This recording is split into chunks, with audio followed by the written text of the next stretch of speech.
दीपा बिचारी किती रडून राहिली. रडून नाही ते काय, तिची आई हरवली म्हणते तर काल तिला समजाव. गुड्डी रडून काल राहिली. आई हरवली म्हणते, मी कसं करू. तू तर मामाच्या गावाला गेली होती ना, मग आली कशी, कोणासोबत आली. मग बाबाचा फोन आलता मामाच्या घरी, मग मामा पण आला आणि मीही आली.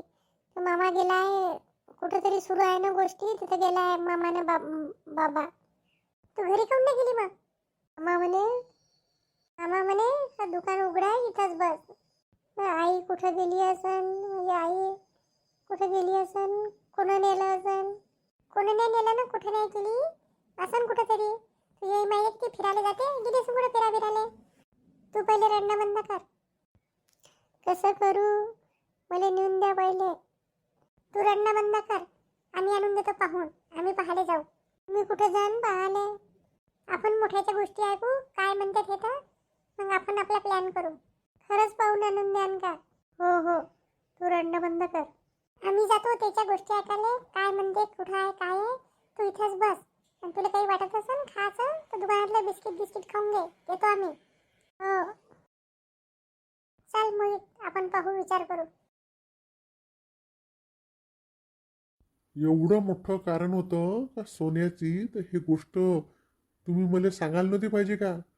आल्याबरोबर टाइमपास करून राहिले किती वेळचा. मी आता म्हणल्यावर तुम्ही सांगून राहिले. तुम्ही बोलाचा मोक्काच कुठं देऊन राहिले. आल्याबरोबर म्हणता पद्मा कुठे गेली, तुम्हीच गायब केली का. तुम्ही तर एकदम इल्जामच लावला ना, मग काय सांगणार आहे. शांतानं मलाही काही नाही सांगितलं ना. थांब आता इले घरी जाऊ दे, हे जास्त वकिलीपणा करते. मला तर असं वाटते का सोन्याचे जो याने ठरलं असं एवढे भाग करून असं करू. माघरची तर आहे ना तशी लालची, पण याने जास्त काही मागितलं असन तर काय केलं माहीत नाही, तिला काय झालं आणि काय नाही. काय बोलतं का पंजाब तू. तर जिबले हाड आहे का नाही आहे, काहीही बोलतं. तू एवढा कसा इल्जाम लावू शकता. का ओळखत नाही तू ह्या गावातल्या बायाने. एवढी लाडाची बायको आहे तर घरी पिंजरा करून ठेवून देत जा.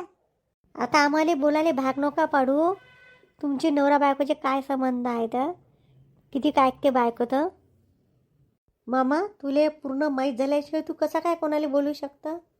तू त्याला बोलून काय फायदा आहे. तुलाच माहीत नाही काय झालं कसं नाही, कसं काय बोलून राहिला.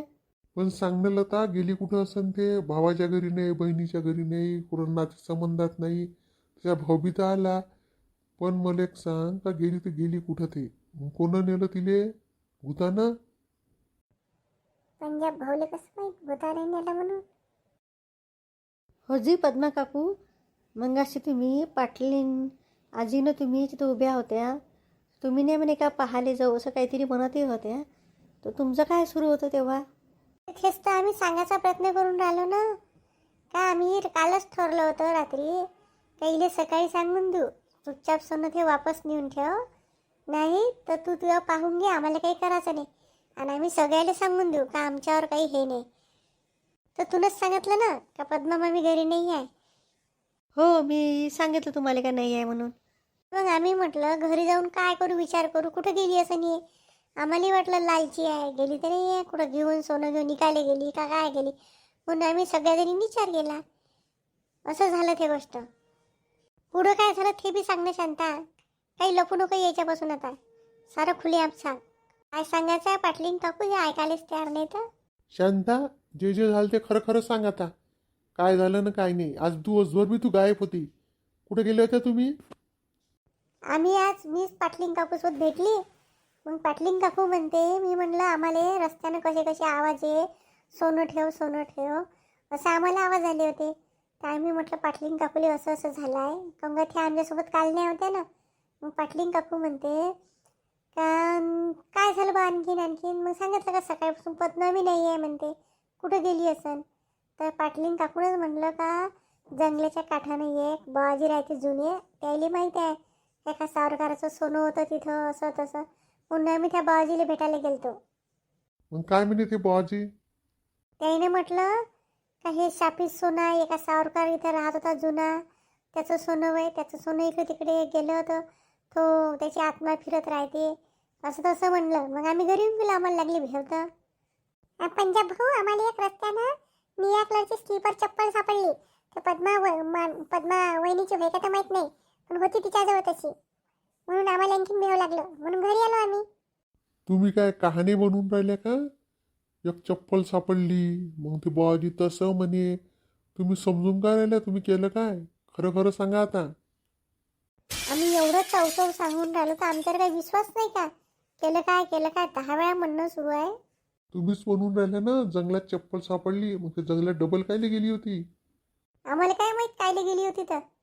महादेव भाऊ तूच सांग, ह्या काय बोलून राहिल्या? गोलगोल जिलेबी वाणी बोलून राहिला. जे जे बोलन ते कायले काही उत्तर देते. आता तूच सांग काय करू मी? काय सांग, तूच सांग. तू जे म्हणशील ते करू आता. मलेच ते समजून राहिलं तर मी तरी काय सांगू? तुम्ही असं करा, पोलीस स्टेशनला रिपोर्ट देऊन द्या मिसिंगची. काय सांगाल का सोनं पाहायला गेलती म्हणून, सोनं आणलं म्हणून? मग पूर्ण सांगा लागेल ना. पोलिस तर उलटे हे बी म्हणू शकते का पंजाब मामानंच गायब केलं पद्मा मामीले रात्रभरात. काय करायचं आहे तुम्हीच सांगा आता. सांगा मला मी काय करू. मी सगळ्याले सांगतो, मग ऐकून घ्या. जोपर्यंत मी पद्माले घरी आणत नाही सही सलामत, तोपर्यंत मी अन्नाचा पाण्याचा एक थेंबही घेणार नाही. हा माझा प्रण आहे. कारण की माझ्यावर एवढा मोठा इल्जाम तुम्ही आता सहन नाही करू शकत. माझ्यासोबत कोण कोण आहे सांगा. शांता काकू, आम्ही आहे तुमच्यासोबत. हा इल्जाम तुम्हाला एकटीवर थोडी झाला, आमच्यावरही आला ना. तुम्ही एकटे होते का? आम्ही होतो ना. आपण किती सांगितलं तर हे ऐकायला तयार नाही ना. तुम्ही किती सांगत होत्या का ठेवून दे पद्मा, घेऊ नको. हे कोणाचं असं, आणि फॉरेस्टवाल्या पोलिसजवळ घेऊन दे. पण पद्मा ऐके नाही ना. तुमचा तर काही गुन्हा नाही. लाल असतं उलटं आम्हाला आलं थोडं. तुम्हाला तुम्ही ठेवूनच द्या म्हणे. जर तुमच्यासोबत आम्ही आहे, तुमचा निर्णय तर आमचा बी निर्णय आहे. उठ पंजाब, आपल्या परीने आपण प्रयत्न करू. थांब, पोलिसात जासाठी घाई नको करू. शांता काकू, एवढा मोठा निर्णय नका घेऊ. जेवण सोडण्याचा ना पाणी सोडण्याचा. सापडन शांता काकू पद्मा मामी गेल्या कुठं असन. आपण सगळ्याजणी मिळून शोधू. नाही लता, तुला नाही समजून राहिलं. खूप मोठं डाग झाला आहे या. तुम्हाला सांगतो पंजाब भाऊ, तुम्ही मानावाची रिपोर्ट द्यात असन तरी चालेल. काय करायचं तुम्ही करून घ्या. मला थोडासा टाईम द्या फक्त. पाटलिंग काकू, मी तुमच्या घरी चालली, तुम्ही या. तिथंच आपण काय आहे तर बोलू. या तुम्ही सगळ्याजणी तिथं आता काही वाटून न राहिलं थांबण्यात राम. उठ पंजाब, आपणही विचार करू. चला मामा घरी चला, विचार करू घरी गेल्यावर. काय म्हणते तर पहा पाटलीन काकू शांता. एकदम तर मोठा प्रण घेऊन घेतला तिने आता. बस चूक सगळ्या तुमची आहे. तुम्ही काही ना काही एवढं मोठं गोष्ट झाली सांगायला पाहिजे होती. चूक तर झाली आमच्या हातातून, आम्ही सांगायला पाहिजे होतं. पण कालचाच एक दिवस गेला. आम्ही सांगणारच होतं. म्हटलं उद्या सकाळी सांगूच, पण पद्माच गायब झाली म्हणून आम्ही सांगितलं नाही. मी जातो पंजाबसोबत. पहा तुम्ही काय म्हणते शांतात. शांतानं एवढा मोठा निर्णय खाणं पिणं सोडीन. आता ते 8 दिवस दिसत नाही तर हे 8 दिवस खाणार नाही का? कालपासूनही जेवल्या का नाही जेवल्या माहीत नाही. आपलीच तर जेवायची इच्छा नाही होऊन राहिली. मी म्हणतो शांता, बाईचा काहीच गुन्हा नाही आहे आणि एवढा मोठा इल्जाम पंजाब भाऊनं लावला आहे. थोडी चिडला, तो एवढा खराब आहे का? पण एकदम अचानक बायको गायब आहे तर वाटण नसतं त्याली. एक तर नातेवाईकाच्या घरी सापडून नाही राहिली. लाव सुनीता, दरवाजा लावून दे. ते तिकडे गेले. चल आता माघारी गेली शांता तर बसू तिथंच. जा काकू, तुम्ही येतो आम्ही. काकू ताई एकट्याच गेल्या. हो मी जातो, या मग तुम्ही. काय माहित आता काढायला जाण्याचं प्रकरण काय होते तर. गेली तर गेली कुठं असेल पद्मा, मला तर काय समजून राहिलं. पण चप्पल तिचीच होय, मी सांगतो ना तुम्हाला. सगळ्याच्या समोर काय गरज होती त्या चप्पलचं नाव घ्यायचं? घेऊ दे चंदा, हिने केलं ते बराबरच केलं. का आणखीन दिसली असती ना, आणखीन वाढल्यापेक्षा आता खरोखर झालं ना. जे आहे ते खरोखर बोललो आपण. पहा मित्रांनो, समोरच्या भागात काय होते तर.